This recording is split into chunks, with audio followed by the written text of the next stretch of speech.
J'ai le plaisir d'accueillir deux entrepreneurs. Monsieur Bruno Rousset, vous êtes fondateur d'April d'Evolem, notamment, et monsieur Bruno Bonnel, cofondateur d'Infogrames et chairman de Robopolis. Alors, vous êtes entrepreneur. Vous, monsieur Rousset, vous venez de lancer un blog, une plateforme entrepreneuriale Valeurs d'entrepreneur. Vous-même, on ne vous présente plus en termes d'entrepreneur. C'est quoi pour vous un entrepreneur? Qu'est-ce qui fait la différence entre un entrepreneur qui réussit et puis un qui va se planter et pas rebondir? Parce que l'échec, c'est pas très grave en soi.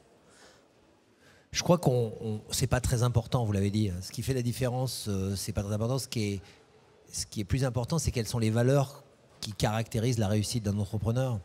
Et la valeur, c'est d'avoir effectivement créer son entreprise. C'est ça la réussite. C'est avoir effectivement passé le pas, ne pas avoir regardé passer la route en disant si j'avais su ou si j'avais pu.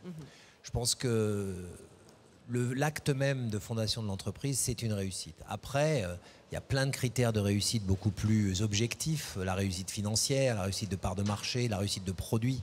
Mais ce qui est fondamental, c'est cet acte d'entreprendre, que l'entreprise réussissent d'autres objectifs futurs ou que l'entreprise finalement soit dans une impasse ou se transforme dans quelque chose d'autre. C'est une vision que vous partagez? Oui, absolument. Et en complément, ce que je dirais, moi je mesure la réussite d'une entreprise dans sa capacité à apporter quelque chose de plus à son environnement. Donc en premier lieu, la création d'emplois, puisqu'on est dans un pays qui cumule 4 millions de chômeurs. En deuxième lieu, l'amélioration du confort, de l'ergonomie des produits vendus aux clients, donc apporter quelque chose de plus à l'humanité, je vais dire des choses assez fortes, et d'une façon générale à l'environnement, puisque l'entreprise, ce n'est pas simplement des fournisseurs, des clients et des collaborateurs, c'est aussi un rapport à l'environnement, un rapport à la cité, et pour moi, l'entreprise qui réussit, c'est une entreprise qui est capable de donner à tous ses publics. Alors, on est dans une période de remous économique. Les entreprises, pour certaines, selon les secteurs, leur taille, ont du mal. Quels sont, vos grands défis, vos grandes questions en termes de gestion, de financement? Je crois qu'on nous parle de crise maintenant depuis tellement longtemps qu'il faut, vous avez d'ailleurs utilisé le mot remous, je pense qu'on est juste dans un nouvel état. On est dans un état du monde qui fait qu'il y a un déplacement du centre de gravité, il y a des nécessaires changements de comportement financier et on doit faire avec. Les entrepreneurs, c'est comme des gens qui ont un bateau. La mer parfois est calme, la mer parfois est démontée, la mer parfois est surprenante. Ça, c'est notre environnement global. On va dire qu'en ce moment, effectivement, ça secoue un peu, mais ça ne nous empêchera pas de faire des courses. Alors, par rapport à ça, l'attitude à avoir dans le cadre de la gestion de l'entreprise, c'est certainement pas une attitude où on ferme toutes les écoutilles et où on joue une rigueur absolue. On a vu d'ailleurs au niveau des États la désespérance à laquelle ça mène. L'entreprise, c'est l'espérance.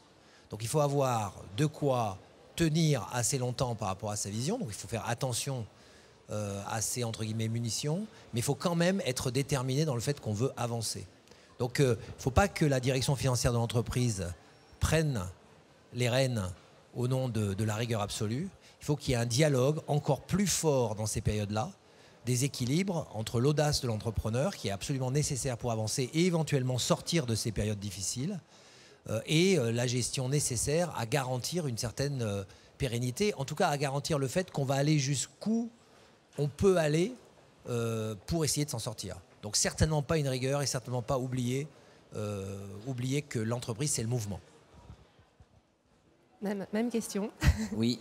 Alors, bon, il y a deux visions, hein. Il y a deux visions du monde, et je pense que l'entrepreneur, c'est une vision du monde. C'est comment vous voyez le monde qui vous environne. Aujourd'hui, la vision du monde qu'ont beaucoup de gens, y compris des entrepreneurs, des chefs d'entreprise, c'est une vision un peu pessimiste. Effectivement, on est dans un monde qui est plus compliqué, où l'information circule plus rapidement, où la finance a pris un rôle majeur, et elle est malade, on va le dire comme ça. Bon, ceci dit, c'est assez étonnant parce que d'un côté, vous avez les banques qui sont en crise et de l'autre côté, vous avez les entreprises qui ne marchent pas si mal. Voilà, donc je pense le défi, pour faire face à ce défi, il faut déjà se forger une vision du monde et on ne construit pas une entreprise si on n'a pas une vision quand même plutôt optimiste et constructive du monde. D'ailleurs, on voit qu'il y a eu deux crises là, sur les 4 dernières années. Et ce que j'ai observé personnellement, c'est que les entreprises sur la crise de 2008 se sont bien adaptées et elles ont mieux passé la crise de l'été dernier. Donc ça, c'est intéressant. Ça veut dire que si on voit le monde autrement, si on se met dans la durée aussi, parce qu'il y a un concept qui me plaît beaucoup, c'est le concept de long terme.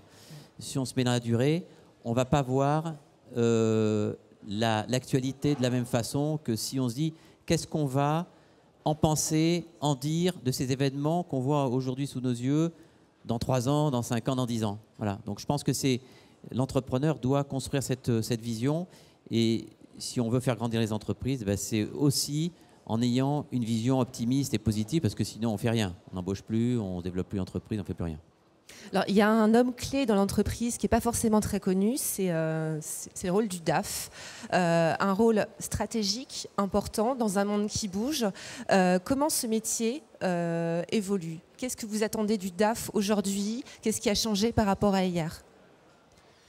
Je crois que le DAF, d'abord, il ne porte pas bien son nom. Parce que le DAF, ça veut dire donc directeur administratif et financier, c'est-à-dire en gros ce qui très souvent est la peine de l'entrepreneur, c'est l'intendance. Et il a considérablement évolué dans son rôle pour venir véritablement un rôle de support. Donc ce que moi j'attends d'un DAF, c'est que la transparence qu'on veut donner à l'extérieur de l'entreprise soit de la même qualité à l'intérieur de l'entreprise. Alors, transparence, ça ne veut pas dire que tout est à disposition de tout et n'importe quoi, mais c'est-à-dire quand on veut une information, elle doit être claire et limpide. C'est également s'assurer que l'environnement de l'entreprise, souvent, qui est sous sa responsabilité, les services généraux d'entreprise, souvent, sont la responsabilité du DAF. Donc, qu'il ait cette vision de gardien, un peu du temple, des comptes, du légal, et également de tous les services d'entreprise pour s'assurer justement que la maison est bien rangée.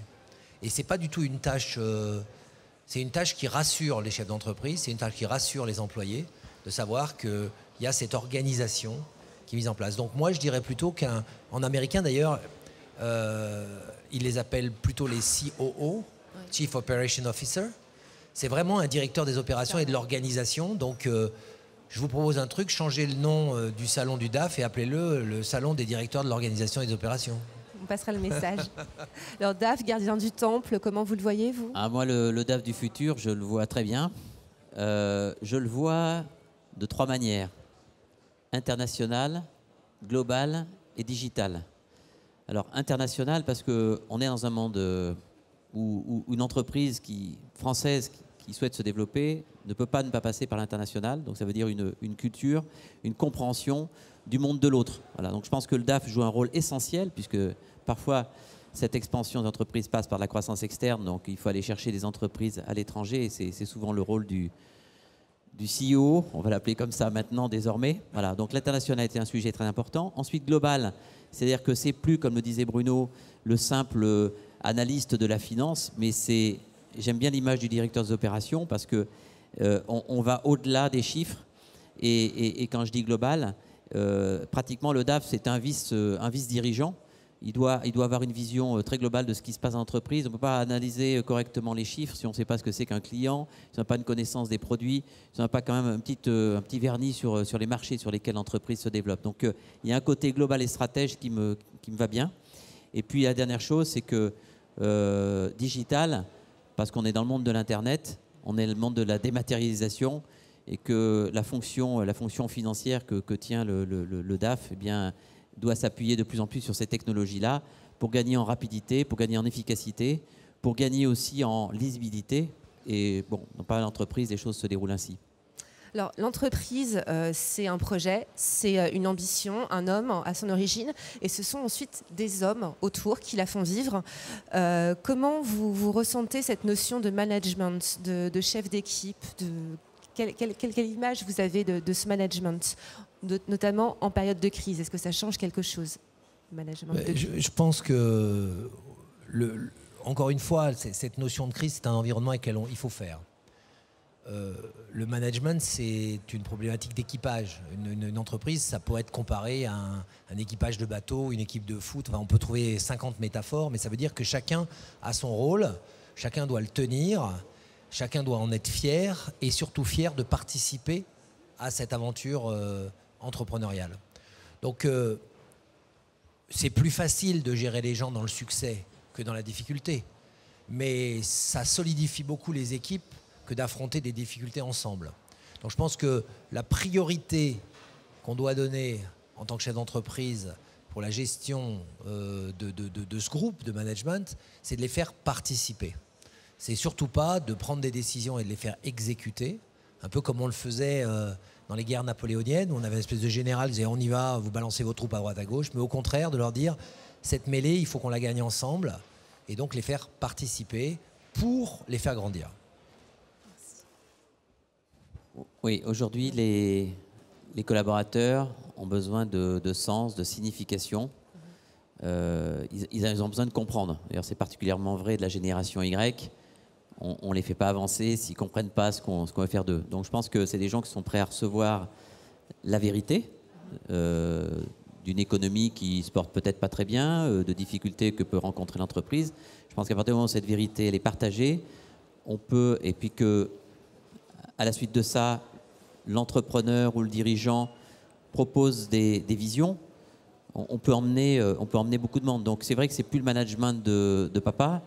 Je pense qu'effectivement les livres comme L'Art de la guerre ou autres sont aujourd'hui un peu dépassés. Je pense qu'on est dans un monde transversal, très ouvert, où on ne peut plus raconter des histoires à ses collaborateurs puisqu'il a accès à l'information par Internet en temps réel, à la vitesse de la lumière.